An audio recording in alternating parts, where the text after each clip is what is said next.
अब हम देते हैं क्वेश्चन 9। क्वेश्चन 9 कर रहा है कि let A and B be two sets.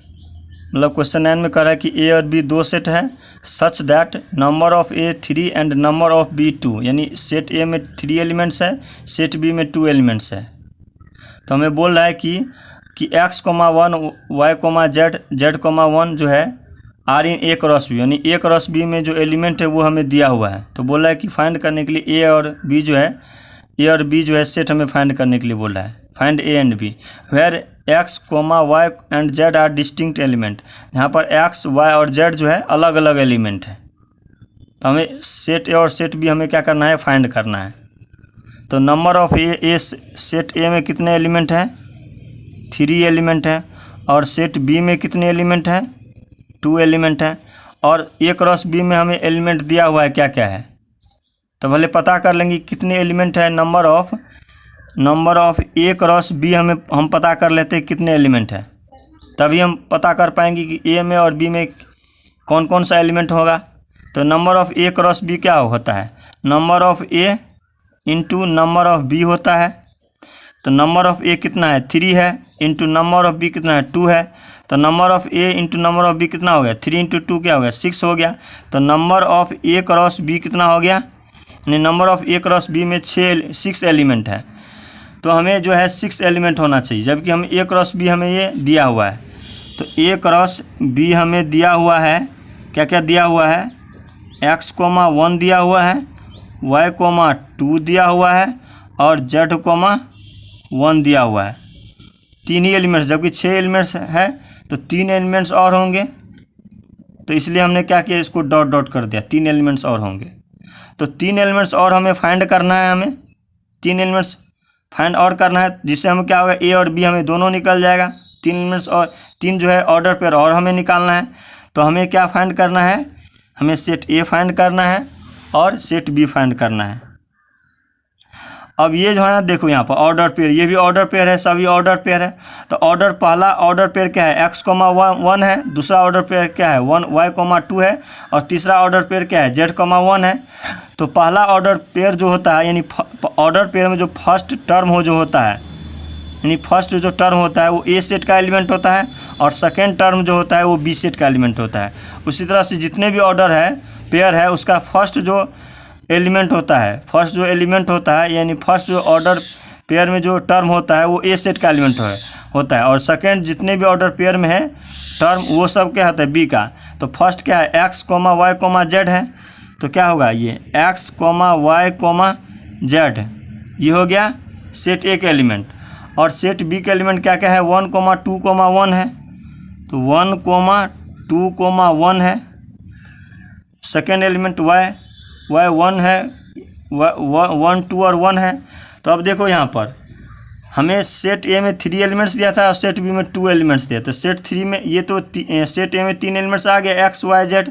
तो ये तो सेट ए हमें आ गया, और सेट बी में 2 एलिमेंट्स है, जबकि हमें 3 एलिमेंट्स आया है, 1, 2 और 3 है। जबकि क्या होता है, सेट में क्या होता है, रिपीट एलिमेंट जो है रिपीट नहीं होता है।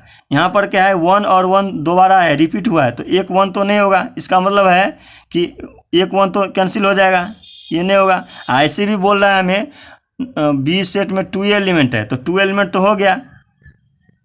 तो हमें 2 एलिमेंट तो आ गया, 2 एलिमेंट तो हमें फाइंड करना था, और सेट बी में 3 एलिमेंट फाइंड करना था, 3 एलिमेंट आ गया। तो हमें यही सेट ए और सेट बी हमें यही फाइंड करना था। तो हमें आ गया ए सेट में x, y, z आया, बी में 1, 2 आया। तो इस तरह से हमारा क्वेश्चन 9 कंप्लीट हो गया। अब हम देते हैं क्वेश्चन 10। क्वेश्चन 10 का है the Cartesian product A cross A has 9 elements among which are found -1, 0 and 0, 1. Find the set A and the remaining elements of A cross A. Question 10 में कह रहा है कि कार्टेशियन प्रोडक्ट ए क्रॉस ए में जो है 9 एलिमेंट्स हैं, जिसमें से 2 ऑर्डर पेयर हमें दिया हुआ है, -1 और 0 और 0, 1 हमें 2 ऑर्डर पेयर दिया हुआ है, यानी 2 एलिमेंट्स हमें दिया हुआ है। तो हमें फाइंड करने के लिए बोला कि सेट ए क्या होगा, और ए क्रॉस ए में जो रिमेनिंग एलिमेंट है, यानी 2 एलिमेंट्स के छोड़ के जो भी एलिमेंट्स होगा वो हमें बोला है कि निकालने के लिए। तो हमें नंबर ऑफ ए क्रॉस ए कितना दिया हुआ है, 9 एलिमेंट्स दिया हुआ है। तो हमें बोला है कि सेट ए निकालो, क्या होगा। तो नंबर ऑफ़ ए क्रॉस ए दिया है, तो नंबर ऑफ़ ए क्रॉस ए क्या होता है, number of a into number of a होता है। तो number of a into number of a 9 जो है किस कंडीशन में आएगा, एक 1,9 कंडीशन में आएगा। 1 ये 1 होगा, ये 9 होगा। एक होगा 3,3 कंडीशन में। इस दोनों को छोड़ के और कोई भी कंडीशन में हो सकता है 9। इस दोनों को छोड़ के एक 1,9 हो सकता है, एक 3,3 हो सकता है। यही कंडीशन में आ सकता है 9। अब देखो 1,9 नहीं हो सकता है, क्यों इसलिए नहीं हो सकता है क्योंकि सेट ए जो होगा, कुछ भी होगा, वो दोनों सेम ही सेट है, क्योंकि सेट ए और सेट ए दोनों सेट सेम ही है। जो सेट ए में एलिमेंट होगा उतना ही एलिमेंट, जितना एलिमेंट ए सेट में होगा उतना एलिमेंट इस सेट में भी होगा, क्योंकि दोनों सेट सेम है। अब इसमें अगर 1 होगा और इसमें 9 होगा, ऐसा हो ही नहीं सकता है, दोनों में सेम से होगा। यानी ये वाला होगा 3 × 3। अगर सेट ए में 3 एलिमेंट हो तो इसमें भी 3 एलिमेंट होगा, तभी 3 × 3 9 होगा ना। इसका मतलब ये हुआ कि सेट ए में 3 एलिमेंट है और इसमें भी 3 एलिमेंट है। मतलब ये हुआ कि हमें सेट ए में जो एलिमेंट होगा वो 3 एलिमेंट होगा, ये हमें पता चल गया। अब हमें दिया हुआ है हमें ऑर्डर पेयर दिया हुआ है, नंबर ए क्रॉस ए जो किया हुआ है, इसमें कुछ एलिमेंट हमें दिया हुआ है। क्या क्या दिया हुआ है, -1,0 दिया हुआ है और 0,1 दिया हुआ है। 0,1 दिया हुआ है, ये दिया हुआ है। और हमें 7 एलिमेंट और होना चाहिए, क्योंकि 9 एलिमेंट है ए क्रॉस ए, हमें 2 एलिमेंट्स दिया हुआ है, 7 एलिमेंट और होगा। तो हमें ए अगर सेट हमें मिल जाएगा, हमें निकाल लेंगे, तो हम 7 एलिमेंट निकाल लेंगे। हमें पूछा भी है कौन, ए क्रॉस ए में जो भी एलिमेंट बचा है वो लिखो। तो हम सेट ए अगर हम लिख डालेंगे, सेट ए हम अगर लिख डालेंगे तो आ जाएगा, हमें ए क्रॉस ए के बाकी बचे एलिमेंट हम लिख लेंगे। तो इसलिए हमने क्या किया, जो भी बाकी एलिमेंट है उसको हमने डॉट डॉट करके लिख डाला। अब ए सेट हमें लिखना है, ए सेट लिखना है। तो ए सेट क्या होता है कि इसमें जो है होता है, यानी जो पहला जो टर्म होता है वो सेट ए का एलिमेंट होता है। ये पहला जो टर्म होता है वो सेट ए का एलिमेंट होता है, और दूसरा जो टर्म होता है ये इस सेट का एलिमेंट होता है, इस सेट का एलिमेंट होता है। तो पहला में टर्म क्या है, -1 और 0 है, और ये भी ए सेट है, और इसमें क्या है 0 और 1 है, 0,1 है, ये दिया हुआ है। अब देखो ये भी ए सेट है और ये भी ए सेट है, दोनों एक ही सेट हुआ है। दोनों को अगर हम कंबाइन करके निकालेंगे एलिमेंट, तो इसमें 1,-1,0 आया, एक आया 1 आया। तो ये आ गया ए क्रॉस, हमें सेट ए का एलिमेंट ये आ गया -1,0,1।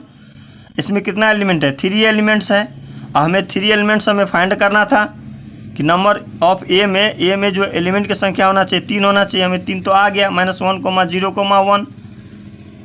तो ये हो गया, इतने हमें आ गया सेट ए, हमें आ गया क्या, -1,0,1 आ गया, हमें यह आ गया हमें। अब हमें रिमेनिंग एलिमेंट हमें लिखना है, यानी ए क्रॉस ए का में जो रिमेनिंग एलिमेंट है वो हमें लिखना है, जिसमें 2 एलिमेंट हमें दिया हुआ है।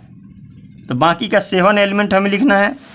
तो 7 एलिमेंट क्या होगा, ए क्रॉस ए, यानी इसका क्रॉस करेंगे इसी सेट के साथ, तो क्या हो जाएगा -1,0,1, और इसका क्रॉस करेंगे इसी सेट के एलिमेंट के साथ, यानी -1,0,1। इसका क्रॉस प्रोडक्ट करेंगे तो क्रॉस प्रोडक्ट क्या हो जाएगा, एक बार इस -1 को इसके सभी से हम क्या करेंगे, रिलेशन बनाएंगे, फिर 0 को इसके साथ रिलेशन बनाएंगे सभी के, फिर 1 के सभी एलिमेंट के साथ रिलेशन बनाएंगे।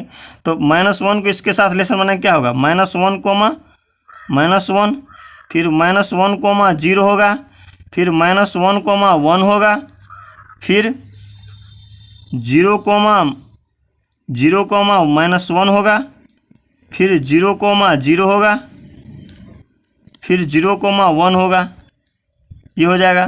फिर हो जाएगा 1,-1 होगा, 1,-1 होगा, फिर 1,0 होगा, और फिर 1,1 होगा। तो ये जो हुआ है ये हुआ ए क्रॉस, हमें ए आया है, ए क्रॉस हमें ये आया है हमें। तो हमें बाकी का जो 2 एलिमेंट है, 2 एलिमेंट हमें दिया हुआ था क्वेश्चन में, ये बाकी छोड़ के ये 7 एलिमेंट इसमें आया होगा, यानी हमें -1 0 ये वाला एलिमेंट दिया हुआ था, फिर 0 और 1 दिया हुआ था, ये हमें ये दोनों दिया हुआ था। तो बाकी का ये 7 एलिमेंट जो है ये हमें रिमेनिंग एलिमेंट हमें आ गया। तो इस तरह से हमारा क्वेश्चन 10 कंप्लीट हो गया। हमें सेट ये आ गया, सेट ए हमें ये आ गया और एक रस हमें ये आया।